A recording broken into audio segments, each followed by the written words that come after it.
एक बार जोर से भारत माता का जयकारा लगाएंगे। भारत माता की इनकलाब, वंदे। हिमाचल प्रदेश के कोने कोने से आए सभी भाइयों बहनों, माताओं, बुजुर्गों, बच्चों, टीचर्स, पेरेंट्स, आप सब लोगों को मेरा नमस्कार, सबको मेरा प्रणाम।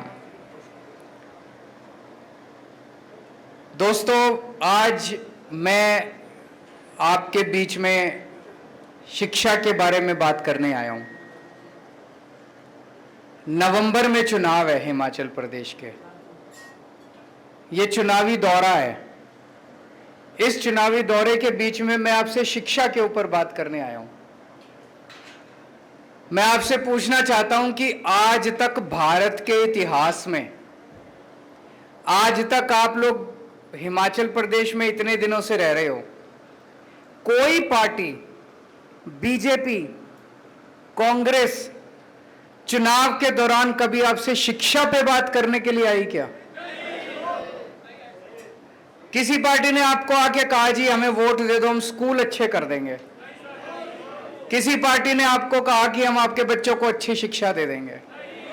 शिक्षा मुद्दा ही नहीं है लोगों के लिए। आज आप इतने सारे लोग हो, आप में से जरा हाथ उठा के ये बताना कि कितने लोगों के बच्चे स्कूलों में पढ़ने वाले बच्चे हैं? कितने लोगों के? कई लोगों के हैं। आप में से कितने लोग अपने बच्चों को प्राइवेट स्कूल में भेजते हो? कितने लोग अपने बच्चों को सरकारी स्कूल में भेजते हो? इसी से पता चल रहा है कि सरकारी स्कूलों का क्या हाल है। हिमाचल प्रदेश में शिक्षा का क्या हालत है, मैं आप थोड़ा सा डेटा इकट्ठा कर रहा था। हिमाचल प्रदेश में 14 लाख बच्चे स्कूलों में जाते हैं। इन 14 लाख में से 8.5 लाख बच्चे सरकारी स्कूलों में जाते हैं और 5.5 लाख बच्चे प्राइवेट स्कूलों में जाते हैं। 8.5 लाख बच्चे सरकारी स्कूलों में जाते हैं, तो अधिकतर बच्चे, 70-80% बच्चे जो है वो सरकारी स्कूलों में जाते हैं। इसका मतलब हिमाचल प्रदेश के अंदर इतनी गरीबी है, बेचारे अपने बच्चों को, सरकारी स्कूलों की हालत इतनी खराब है, इतनी खराब है हिमाचल प्रदेश के अंदर। आदमी के पास 2 पैसे आ जाएं तो वो अपने बच्चे को प्राइवेट स्कूल में भेजना चाहता है। भेजना चाहता है कि नहीं भेजना चाहता है? हर माँ बाप ये चाहते हैं कि मेरे बच्चे को अच्छी शिक्षा मिले। रिक्शे वाला और मजदूर भी चाहता है कि मेरे बच्चे को अच्छी शिक्षा। मजबूरी में आदमी सरकारी स्कूल में भेजता है। 8.5 लाख बच्चे सरकारी स्कूलों में जाते हैं और आज हिमाचल प्रदेश की जो शिक्षा व्यवस्था है, इन 8.5 लाख बच्चों का भविष्य अंधकार में है। गलत तो नहीं कह रहा? 2000 स्कूल ऐसे हैं जिनमें एक टीचर है। 8वीं तक स्कूल है, 5वीं तक स्कूल है, एक टीचर है। अब ये बताओ, वो एक टीचर 5 क्लासेस को, 8 क्लासेस को कैसे पढ़ाएगा? पढ़ा ही नहीं सकता। तो इन स्कूलों में पढ़ाई होती ही नहीं है। वो पहली क्लास को पढ़ाएगा, वो दूसरी क्लास को पढ़ाएगा, वो तीसरी को पढ़ाएगा, सबको साथ बिठा के कैसे पढ़ाएगा एक टीचर? पढ़ाई हो ही नहीं सकती। इन स्कूलों में पढ़ाई होती ही नहीं है। तो सोचो, इन बच्चों को कुछ भी नहीं आता। इन बच्चों का क्या कसूर? ये भी तो अपने भारत के ही बच्चे हैं। इनको कौन देगा शिक्षा? कई स्कूल ऐसे हैं जिनमें एक भी टीचर नहीं है। 722 स्कूल ऐसे हैं, 722 स्कूल ऐसे जिसमें एक कमरा है। यह मैं हिमाचल प्रदेश की बता रहा हूं। एक कमरा है, उसी में पहली क्लास भी लगती है, उसी में दूसरी क्लास भी लगती है, उसी में तीसरी भी लगती है, उसी में चौथी भी लगती है, 5वीं तक की क्लास और कई कई तो 8वें तक की क्लास एक ही कमरे के अंदर। कैसे हो सकता है? ये मजाक बना रखा है इन लोगों ने। 12वीं क्लास के नतीजे हिमाचल प्रदेश के 2019 में 12वीं क्लास के नतीजे आए थे 62%, 2020 में 76%। 55 सरकारी स्कूल ऐसे थे जिनमें एक भी बच्चा पास नहीं हुआ। ये मैंने इंटरनेट पे देखा है। 55 सरकारी स्कूल ऐसे थे हिमाचल प्रदेश के अंदर जिसमें 10वीं और 12वीं क्लास में बोर्ड के पेपर में एक भी बच्चा पास नहीं हुआ। और अभी हिमाचल प्रदेश हाईकोर्ट के अंदर एक पीआईएल दाखिल की है किसी ने। उस पीआईएल में उसने कहा है कि हिमाचल प्रदेश सरकार ने मंडी के अंदर एक सरकारी स्कूल को तोड़ के वहां पे मॉल बना रहे हैं। यह हिमाचल प्रदेश की शिक्षा व्यवस्था है। हिमाचल प्रदेश पे कांग्रेस ने 30 साल राज किया, भारतीय जनता पार्टी ने 20 साल राज किया। इन्होंने क्या किया? शिक्षा व्यवस्था को बर्बाद करने में इन्होंने कोई कसर नहीं छोड़ी। गलत तो नहीं कह रहा? अब आपकी मर्जी है, 5 साल और दे दो इनको, आपके बच्चों के 5 साल और खराब हो जाएंगे। अगर आज आपका बच्चा 8वीं क्लास में पढ़ रहा है और आज आपने गलती करके बीजेपी और कांग्रेस को वोट दे दिया, आपका बच्चा 12वीं क्लास पास कर जाएगा अगले चुनाव तक, फिर मौका नहीं बचेगा। मौका यही है, अगर आपने अपने बच्चों को बचाना है तो इसी बार बदलना पड़ेगा आपको, इसी बार बदलना पड़ेगा। 8वीं क्लास में अगर आपका बच्चा पढ़ रहा है, वो 12वीं पास कर जाएगा, उसका भविष्य तो गया। उसका भविष्य कौन ठीक करेगा और उसका जिम्मेदार कौन होगा? मां बाप, क्योंकि उन्हें वोट उनको दिया। अभी तक तो हमारे पास मौका नहीं था, जैसे हमारे सुरजीत जी ने कहा, एक बार बीजेपी थी, एक बार करते क्या मरते, कभी बीजेपी को दे दो, कभी कांग्रेस को दे दो।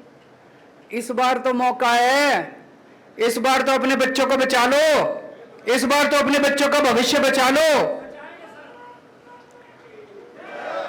देखो जी, मेरे को पॉलिटिक्स करनी नहीं आती, मेरे को राजनीति करनी नहीं आती, मेरे को भी नहीं आती, भगवंत भाई को भी नहीं आती। हम लोगों को राजनीति करनी नहीं आती, काम करना आता है। देश के लिए समर्पित हैं, देश के लिए हमारी जान भी हाजिर है। सुबह से शाम तक केवल हम यही सोचते हैं। पिछले 7 साल में दिल्ली में मैं काम कर रहा हूं और पिछले 3 महीने में आपने मान साहब की झलकियां देख ली कि किस तरह से रोज एक बार ये सुबह बैठ जाते हैं, एक सुबह अनाउंसमेंट आ जाता है पंजाब के अंदर, एक शाम को आ जाता है। इतना काम हो रहा है, इतना काम हो रहा है। दिल्ली के अंदर जब हमारी सरकार बनी थी जी 2015 में, दिल्ली के सरकारी स्कूलों का यही हाल था जो हिमाचल प्रदेश के, और ज्यादा बदतर हाल था। टॉयलेट्स के नाम पे कुछ भी नहीं था।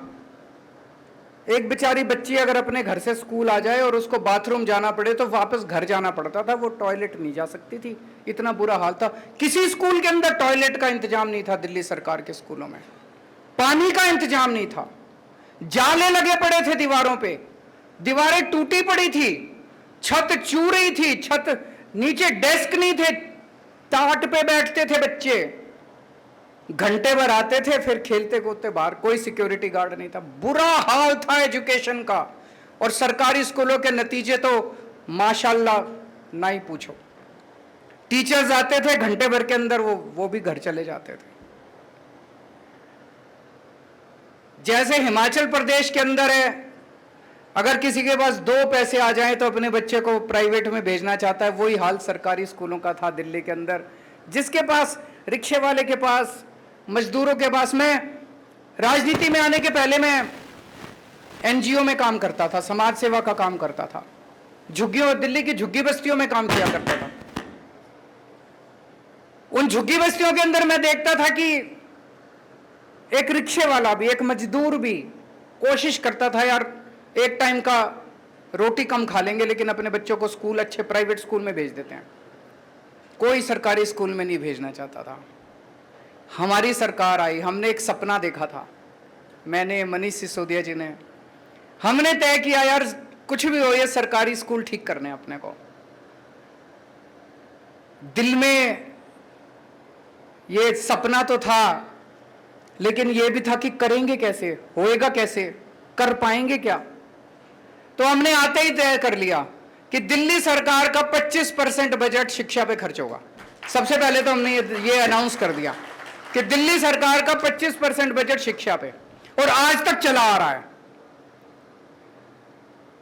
दिल्ली सरकार का 25% शिक्षा पे खर्च होगा। लगभग हर साल 10,000 करोड़ से लेके 15,000 करोड़ तक हम शिक्षा पे खर्च कर रहे हैं। 7 साल हो गए, आप कैलकुलेट कर लो, 80 से 85,000 करोड़ रुपए हम शिक्षा पे, स्कूलों पे खर्च कर चुके हैं अभी तक।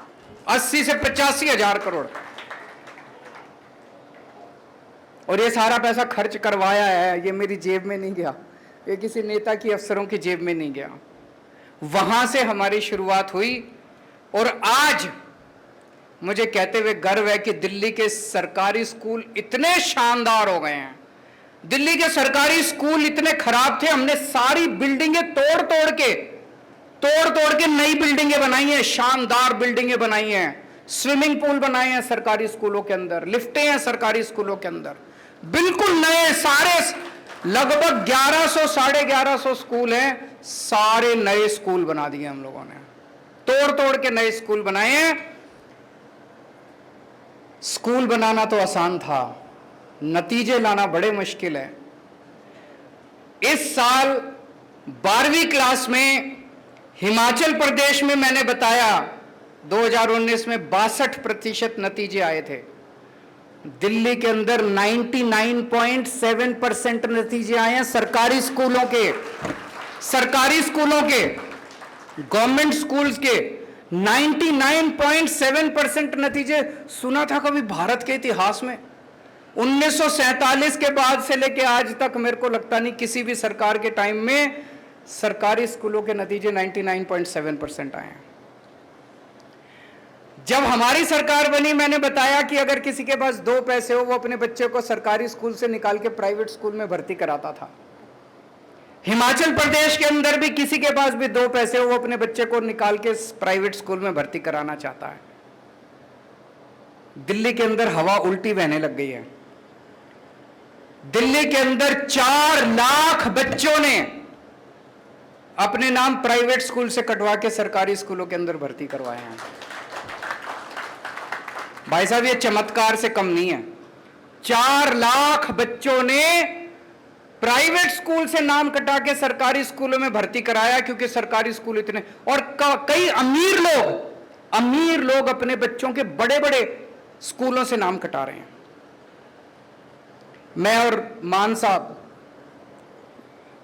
मैंने मान साहब को कहा कि अपने अफसरों को भी लेके आओ, थोड़ा सा इनका भी ओरिएंटेशन होना चाहिए, इनको भी लगना चाहिए कि दिल्ली में हमने क्या काम किया है। तो पंजाब सरकार के चीफ सेक्रेटरी, एजुकेशन सेक्रेटरी, फलाना सेक्रेटरी, ढिमका सेक्रेटरी, ये सारे मान साहब अपनी सारी फौज लेके अफसरों को आए, अफसरों की, हमने इनको स्कूल घुमाए, दिल्ली सरकार के सरकारी स्कूल। तो एक क्लास में हम घुसे तो इनका एक अफसर बच्चों से पूछता है, बच्चे क्लास में बैठे थे, उन बच्चों से पूछता है, आप में से प्राइवेट स्कूल छोड़ के कौन कौन आए? तो कई बच्चों ने हाथ उठाया, जी हम प्राइवेट स्कूल से नाम कटा के आए। तो उन्होंने एक बच्चे से पूछा, बेटा आप कौन से प्राइवेट स्कूल से आए? वो बच्चा कहता है saint Columbus. Saint Columbus Delhi का सबसे बड़ा प्राइवेट स्कूल है, सबसे, मतलब कहते हैं ना जिसमें कि एडमिशन लेना इम्पॉसिबल, सबसे शानदार प्राइवेट स्कूल है सेंट कोलंबस से भी, डीपीएस से भी, इधर से भी उधर से भी लोग अपने बच्चों के नाम कटा के सरकारी स्कूल में भर्ती करा रहे हैं। आज अगर कोई मेरे से पूछता है, अरविंद जी 7 साल में आपने सबसे अच्छा काम क्या किया? भाई साहब, हमने बच्चों के 16 लाख बच्चे मेरे सरकारी स्कूलों में पढ़ते हैं, इन 16 लाख बच्चों की मैंने जिंदगी बना दी। अब आपसे एक मौका मांगने आया हूं, ये 8.5 लाख बच्चे जो सरकारी स्कूलों में पढ़ रहे हैं, इनकी भी जिंदगी बनानी है कि नहीं बनानी है? चाबी आप लोगों के हाथ में, आप ही कुछ कर सकते हो। आ रहा हूं मैं। अब मैं आपको बताता हूं, आईआईटी का नाम सुना है सब लोगों ने? आईआईटी है Indian institute of technology, engineering college है। उसमें एडमिशन लेना बहुत मुश्किल है, सबसे बेस्ट इंजीनियरिंग कॉलेज है, देश में नहीं पूरी दुनिया के अंदर उनका नाम माना जाता है। पहले 100 दुनिया के इंजीनियरिंग कॉलेजेस में आईआईटी आते हैं हमारे देश के। मैं भी आईआईटी से हूं। बड़ा मुश्किल है। मेरे को पता है मैं कितनी मेहनत करी थी, मैंने कितने रात दिन पढ़ना पड़ता है, बड़ी मुश्किल है। बड़े आपको जान के ताज्जुब होगा जी, पिछले 2-3 साल से 400 से ज्यादा बच्चे हर साल हमारे आईआईटी की परीक्षा पास कर रहे हैं, सरकारी स्कूलों के, गवर्नमेंट स्कूल के। हिमाचल प्रदेश के अंदर 55 स्कूल ऐसे हैं जिसमें एक भी बच्चा 12वीं पास नहीं कर रहा। दिल्ली के अंदर दिल्ली सरकार के स्कूलों के 400 बच्चे आईआईटी की परीक्षा पास कर रहे हैं। ये बड़ी बात है, बहुत बड़ी बात है। और मैं एक उदाहरण देना चाहता हूं। एक बच्चा है राजीव राय, इसका इस साल आईआईटी गुवाहाटी में मैकेनिकल इंजीनियरिंग में एडमिशन हुआ है। आईआईटी गुवाहाटी में मैकेनिकल, सरकारी, हमारे दिल्ली सरकार के 12वीं क्लास से पास हुआ, उसने परीक्षा दी और उसको आईआईटी गुवाहाटी में मैकेनिकल इंजीनियरिंग। उसके पिताजी एक छोटे से मैकेनिक हैं।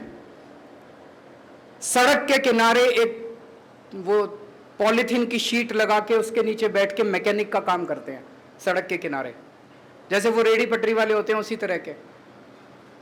9,000 रुपए महीने मुश्किल से कमाते हैं। पिताजी तीसरी पास हैं, माताजी पढ़ी नहीं हुई, अनपढ़ है।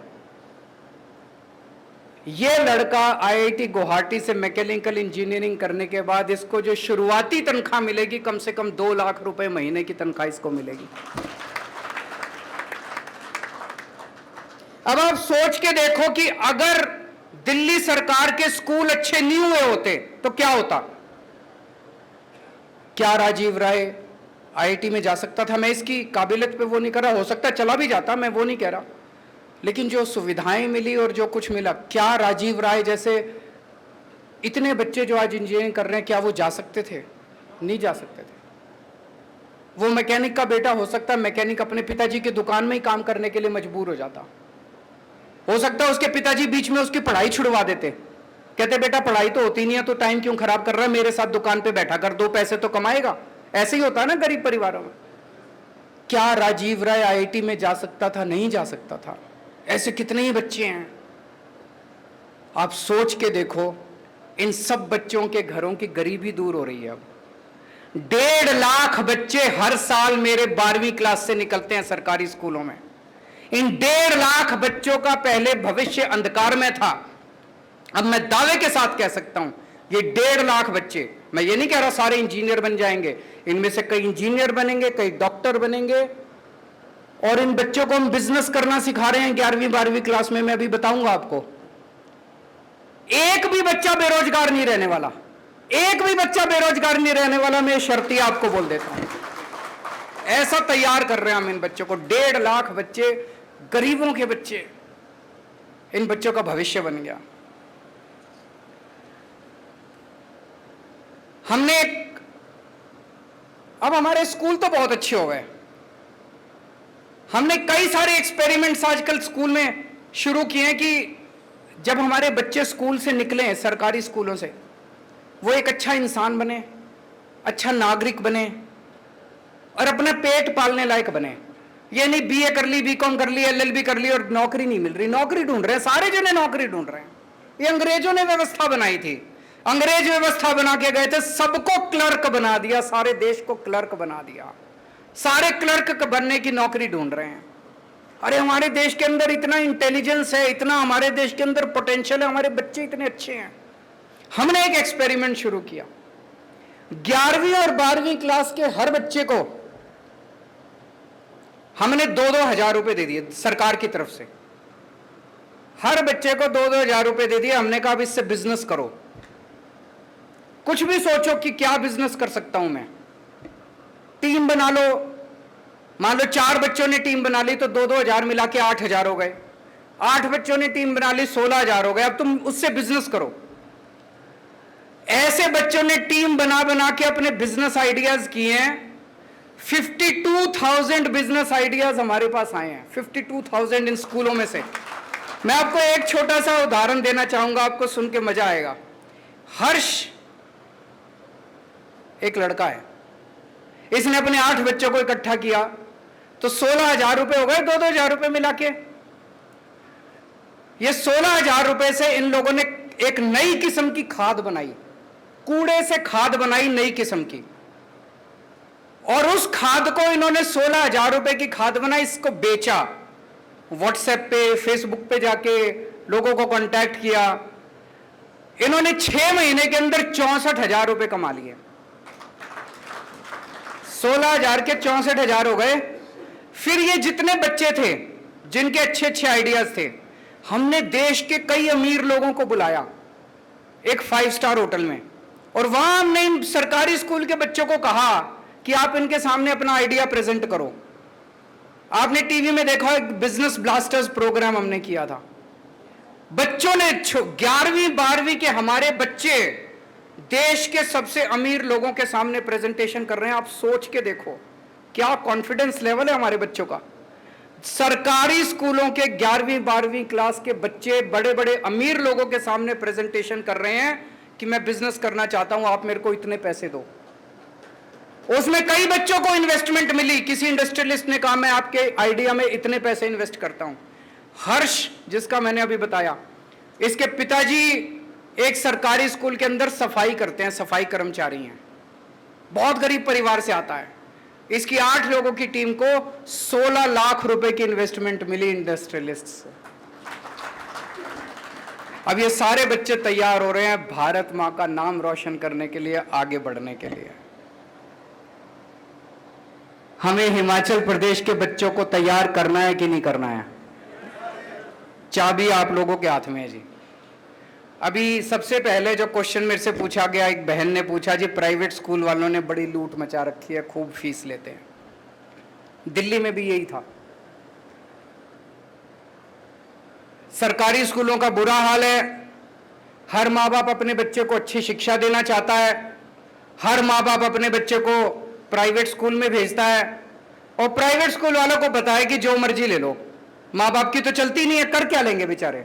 कोई माँ बाप अगर थोड़ी सी आवाज उठाते तो धमकी देते, तेरे बच्चे को निकाल देंगे स्कूल से, ले जा अपने बच्चे को। माँ बाप को लगता है यार कहाँ में एडमिशन कराना कोई आसान थोड़ी है आजकल प्राइवेट स्कूलों में। तो मजबूरी में सारे पेरेंट्स जो हैं वो, और सरकार क्या करती है, सरकार के आधे मंत्रियों के तो अपने ही प्राइवेट स्कूल होते हैं कि नहीं होते? बड़े बड़े स्कूल जितने सारे नेताओं के हैं, और या ये सारे नेताओं के साथ साठगांठ करते हैं, पार्टी में चंदा देते हैं ये लोग। हमारी पार्टी ईमानदार है, ना तो हमारे किसी मंत्री का स्कूल और ना हमारी पार्टी किसी प्राइवेट वाले से चंदा लेती। हमने दिल्ली में आने के बाद ब्लैंकेट बैन कर दिया, कोई फीस नहीं बढ़ाई जाएगी। केवल बैन नहीं करा, हमने दिल्ली के सारे प्राइवेट स्कूलों का ऑडिट करा दिया। चार्टर्ड अकाउंटेंट्स भेज के चार्टर्ड अकाउंटेंट्स की टीम बना दी, ऑडिट करा दिया। भाई साहब को जान के ताज्जुब होगा, कई दिल्ली के बड़े बड़े, नाम लेना ठीक नहीं है, बड़े बड़े स्कूल ऐसे निकले 40 करोड़ 50 करोड़ की एफडी बना रखी है। अरे तुम एफडी बनाने के लिए स्कूल चला रहे हो? एफडी बना रखी है, 50 करोड़ रुपए की एफडी बना के बैठे और फीस पे फीस बढ़ाए जा रहे हैं। भारत के इतिहास में पहली बार हुआ, हमने एफडी तोड़ाई और पिछले 5 साल में जितने बच्चे स्कूल में पढ़े हैं सबके पैसे वापस कराए हमने। पैसे वापस कराए हम लोगों ने। कभी सुना है कि प्राइवेट स्कूल में पढ़ने वाले बच्चों के चेक वापस उनके अकाउंट में पैसे वापस आए? हमने फीस नहीं बढ़ने दी, 7 साल तो हो गए। अभी पंजाब के अंदर मान साहब ने सरकार संभाली है, अप्रैल के पहले हफ्ते में स्कूल फीस बढ़ाते हैं। इन्होंने ऑर्डर जारी कर दिए, कोई फीस नहीं बढ़ाएगा कोई स्कूल। ये स्कूल वाले ये भी कहते हैं ना, यूनिफॉर्म स्कूल से ही लेनी है, किताबें स्कूल से ही लेनी है, मनमर्जी कर रखी है इन्होंने, अनाप शनाप पैसे कम। इन्होंने ऑर्डर कर दिए कोई स्कूल से नहीं लेनी, जहां से मर्जी यूनिफॉर्म लो, कोई किताबें स्कूल से नहीं लेनी, जहां से मर्जी लो, और कोई फीस नहीं बढ़ाएगा। और अभी ये बता रहे थे पिछले हफ्ते कुछ स्कूलों ने इनके ऑर्डर की अनदेखी करके कल उन्होंने फीस बढ़ा दी। आज इन्होंने ऑर्डर जारी कर दिया, सबकी फीस वापस कम करा दी इन्होंने।